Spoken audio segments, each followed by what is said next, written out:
এখন আমি গল্প উপন্যাসের চেয়ে বেশি ভালোবাসছি হচ্ছে প্রবন্ধমূলক রচনা অথবা শাস্ত্রগ্রন্থ। তো আমি সেদিন একটা বই খুঁজতে গেছিলাম যে কিরকম ভালো কিছু বই আনন্দ পাবলিশার্সে। তো তখন আমি এই ওষুধ যখন রোগ বাড়ায় এই বইটা পেলাম। ডাক্তার সামল চক্রবর্তী লিখেছেন। আমার ভাই বলল YouTube এ নাকি খুব বিখ্যাত। যদিও আমি তাকে দেখিনি। তো YouTube এ এই খুব বিখ্যাত হতেই পারে। তা আমি এই বইটা দেখলাম যে অনেক কিছু ভালো, ভালো আছে যেমন হচ্ছে এত ওষুধ কেন? কাশির সিরাপ কেন খাবেন?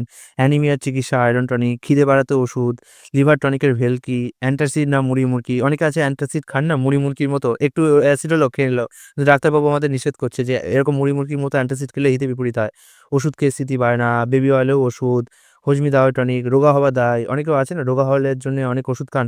তো ডাক্তারবাবু আমাদের এরকম সতর্ক করছে। হার্বাল বনাম আধুনিক, ওষুধ যখন রোগ বাড়ায়, জন্ম নিয়ন্ত্রণের ওষুধ। অর্থাৎ প্রত্যেকটা চ্যাপ্টারে ডাক্তারবাবু আমাদের ডিটেইলে বোঝাচ্ছেন যে কোন, কোন ওষুধ কেন খাওয়া উচিত, কেন খাওয়া উচিত না, কি, কি ভুল আছে, কোন, কোন ওষুধ বেশি খেলে ক্ষতি আছে, কম খেলে ক্ষতি আছে, কেন ওষুধ মাঝে ছেড়ে দেবেন না। মানে আমরা যে সমস্ত জিনিসের জন্য ডাক্তারের কাছে যাই, অবশ্য ডাক্তারদের এত সময় থাকে না যে আমাদেরকে এত ডিটেইলে বোঝানোর। ঠিক আছে? কিন্তু এই বইগুলো যদি আপনারা পড়েন, তাহলে অনেক কিছু ডাক্তারি ব্যাপারে অনেক কিছু মিসকনসেপশন আপনাদের ক্লিয়ার হবে। যেমন আমি কিছু, কিছু জায়গায় দাগিয়ে রেখেছি। যেমন হচ্ছে প্রায় ৭০ বছর আগে পরাধীন ভারতে তৈরি ভারতীয় ভেষজ প্রসাধন আইন, Indian drug and cosmetic act 1940 দিয়ে আজও নিয়ন্ত্রিত হয় দেশটি। দেশের ওষুধ সংক্রান্ত যাবতীয় বিষয় এই ১৯৪০ সালের পুরানো আইন দিয়ে তৈরি হয়, নিয়ন্ত্রিত হয়। ভাবুন ১৯৪০ সালের আইন এখনো চলছে। তারপরে আরো অনেক জায়গা আছে যেমন ঠিক আছে? যেমন এখানে এই লাইনটা পড়ুন। আচ্ছা, মরণাপন্ন বা জটিল রোগী বেলায় তার বাড়ির লোক বা নিকটাত্মীয়রা সর্বস্ব পণ করে কখনো বা ধার করেও তা কিনবে। জামাকাপড় বা জুতো কম কেনা যায়, ওষুধের বেলায় তা নয়। ওকে? তার জন্যই ওষুধের এত দাম। বুকের ইনফেকশন কমাবার ওষুধ তো আমি কিনবো তোমার মতো কোনো ডাক্তারের লিখে দেওয়া প্রেসক্রিপশন দেখে। এক্ষেত্রে ৳৫ র ওষুধ কিনবো না ৳২০ র তা ঠিক করার মালিক আমি নই, আমার ডাক্তার। এটা খুব একটা ইম্পোর্টেন্ট পয়েন্ট। অনেকেই আছেন যারা ডাক্তার বলেছে তাই জন্যই খায়। এখন তো জেনেরিক আর জেনেরিক প্রেসক্রিপশন এসে গেছে। আবার ব্র্যান্ডেড এসে গেছে। অনেকে কি করে ডাক্তার যেহেতু ব্র্যান্ডেড লিখেছে যেমন আমার বাবা আছে। আমার বাবা একটা ওষুধ খান, নাম বলব না। সেই ওষুধটার ব্র্যান্ডেডটাই বাবা খান। ডাক্তার লিখেছিল। কিন্তু তার যে জেনারিক একই কম্পোজিশন সেটাও মার্কেটে পাওয়া যায়। কিন্তু বাবা ভরসা করতে পারছেন না। বাট এই জেনারিকের থেকে ব্র্যান্ডেড এর দাম প্রায় ১০ গুণ। তবুও বাবা ১০ গুণ দিয়ে কিনে খাচ্ছেন। তবে সম্প্রতি বাবা প্রধানমন্ত্রী জনঔষধিতে গেছেন সেখানে জেনেরিক ওষুধগুলো পাওয়া যায়। সেই ওষুধগুলো কিনে এনেছে। কারণ বাবার একজন বলেছে যে এই ওষুধগুলো খুব ভালো কাজ করে। তো বাবাও তারপরে কিনে এনেছে। তারপরে এখন বাবার ওটা ভালোই কাজ করছে। তারপর থেকে বাবা এখন একটুখানি জেনেরিক এর দিকে ঝুঁকেছে। তবে হ্যাঁ, আমি অবশ্যই বলব না যে আপনারা জেনেরিক এ যাবেন কি ব্র্যান্ডেড এ যাবেন সেটা কমপ্লিটলি আপনাদের চয়েস। তবে হ্যাঁ, এখানে ডাক্তারবাবু নিজে ফ্যাক্টটা বলছেন যে অনেকেই আছে যারা ডাক্তার লিখে দিয়েছে মানে বেদবাক্য ব্যাস। কিন্তু অনেক সময় এটা ভাবতে হবে ডাক্তারের কাছে মেডিকেল রিপ্রেজেন্টেটিভ এর একটা লম্বা লাইন থাকে। তারা এই যে কমিশন নেয়, কমিশন নেওয়ার পর ডাক্তারকে বলে যে এটা সাজেস্ট করুন। ডাক্তারবাবুও অনেকে আছেন টাকায়। আমি বলছি না যে সব ডাক্তার এরকম করে।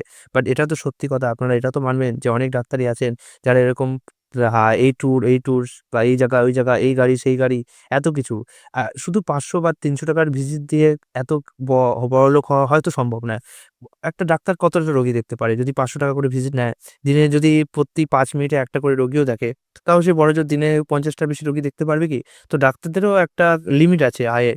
কিন্তু যা তাদের খরচ, যা তাদের বাড়ি, যা তাদের বিত্ত, যা তাদের বৈভব এবং যারা যেভাবে তারা বিদেশে ট্যুর করে, সব আগায় বলছি সব ডাক্তারের কথা না, কিছু, কিছু ডাক্তার। এখানে ডাক্তারবাবু নিজেই এসব কথা আমাদেরকে খোলসা করে দিয়েছেন।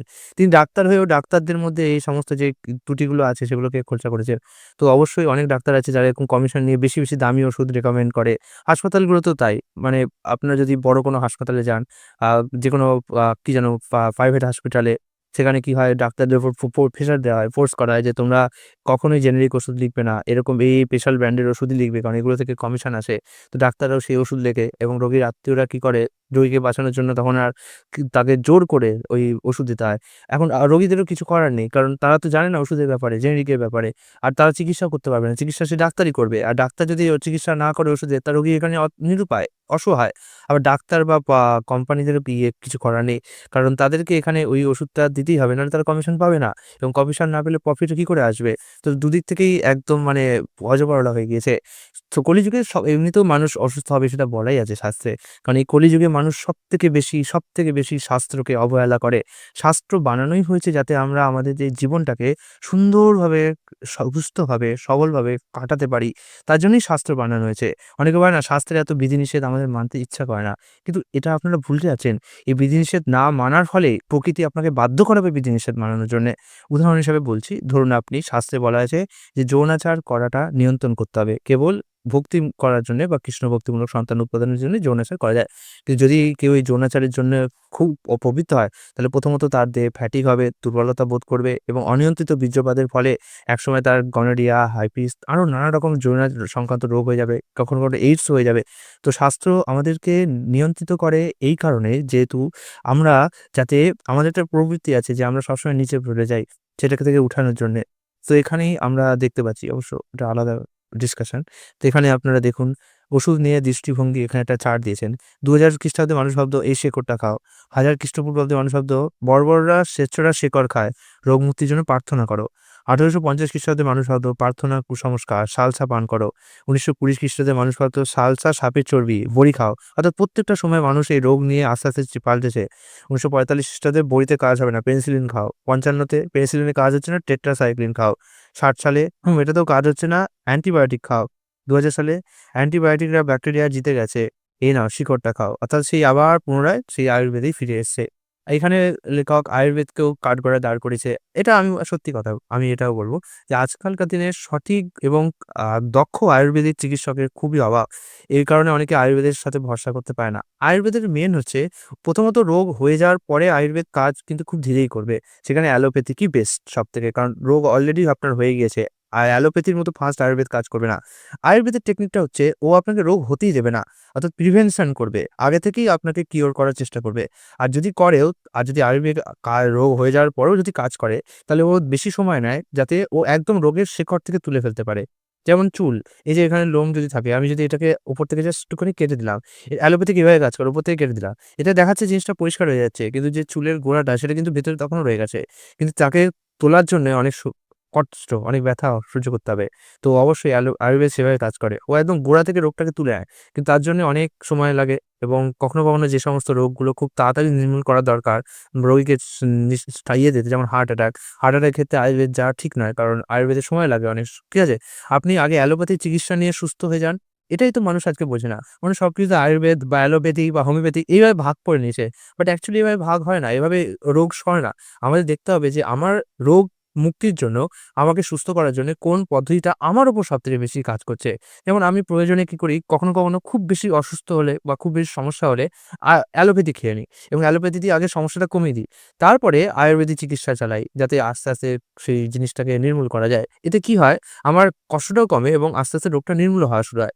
এবং অবশ্যই অ্যালোপ্যাথিতে কিছু সাইড ইফেক্ট আছে। বাট সেগুলোকে ধরে নিয়ে আমি চিকিৎসাটা করি। তো এভাবে আমি আবার অবশ্য ইয়েও খাই, কি যেন বলে? হোমিওপ্যাথিও খাই যখন কোনো সময় দরকার পড়ে এবং সেটাও ভালো কাজ করে। যেমন কোনো এই কদিন আগে পড়ে গেছিলাম, ব্যথা লেগেছিল। তার জন্য আর্নিকা ব্যবহার করেছি। তো এখানেও ডাক্তারবাবু আমাদেরকে সেই বিষয়ে বলেছেন। আরো অনেক কিছু আছে। আ যেমন বেবি অয়েলও ওষুধ। ঠিক আছে? বাচ্চার ত্বক এমনিতেই কোমল মসৃণ। বাচ্চার মাংসপেশিগুলো নরম তুলতুলে। বাচ্চাদের ত্বক খসখসে শ্রীহীন হয়ে পড়ে বাচ্চা অপুষ্টিতে ভোগে শরীরে ভিটামিন এ এর অভাব দেখা দিলে। ত্বককে মসৃণ চকচকে করতে হলে তেল মাখানোর কোনো দরকার হয় না। নজর দিতে হয় বাচ্চার পুষ্টির দিকে। বাচ্চার খাবার-দাবারে ভিটামিন এর অভাব না ঘটলে ত্বক এমনিতেই মসৃণ চকচকে হবে। বাচ্চাকে কোনো তেল মাখানো হোক বা না হোক, শীতকালে শুকনো ত্বকে অবশ্যই একটু তেল মাখাতে হয় যেকোনো বয়সে।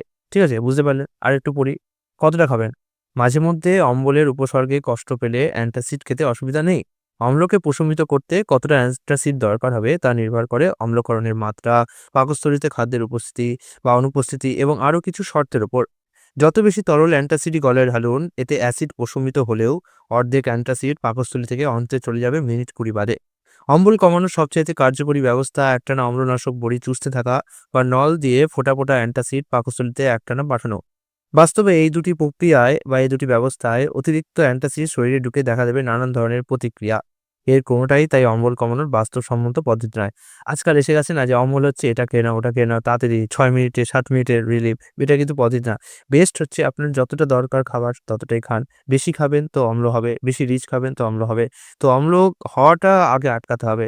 ঠিক আছে? অম্ল খাওয়ার পর এখানে দিচ্ছে খালি পেটে চায়ের পর চা।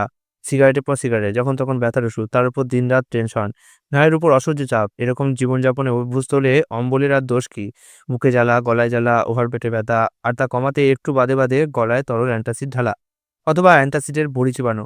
জীবনযাপনের এই ছবি কি আপনার? মুড়ি মুরগির মতো অ্যান্টাসিড খান যখন তখন? অনুগ্রহ করে এবার বেরিয়ে আসুন অভ্যাসটা থেকে। বিপদ থেকে বাঁচার অধিকার তো আপনারও আছে। অ্যান্টাসিডকে যতটা নিরীহ ভাবেন গড় বাঙালি, অদয় এটি তা নয়। নানা ধরনের অ্যান্টাসিডের নানা বিপদের কথা আগে কিছুটা বলেছি। আরও আছে। বেশি মাত্রায় অ্যালুমিনিয়াম হাইড্রক্সাইড যুক্ত অ্যান্টাসিড একটানে খেয়ে ক্যালসিয়ামের মাত্রা কমে শরীরে হাড়গোড়া দুর্বল হয়ে দেখা দিতে পারে হাড়ের রোগ, অস্টিওম্যালাসিয়া। রক্তে ক্যালসিয়াম মাত্রা ছাড়া বেড়ে শরীরের নানা জায়গায় তৈরি হতে পারে ক্যালসিয়ামের পাথর। এরকম ঘটনা ঘটে অন্ত্রে ফসফেটকে বেঁধে ফেলে ওই অ্যান্টাসিড, যখন অন্ত্র থেকে ফসফেটের শোষণ কমিয়ে দেয়, আর তার ফলে অন্ত্র থেকে শোষণ আর হাড় থেকে ক্যালসিয়ামের রক্তে চলে যায়, এরকম সমস্যা বেড়ে যায়। এইরকমভাবে নানান জায়গায় রয়েছে।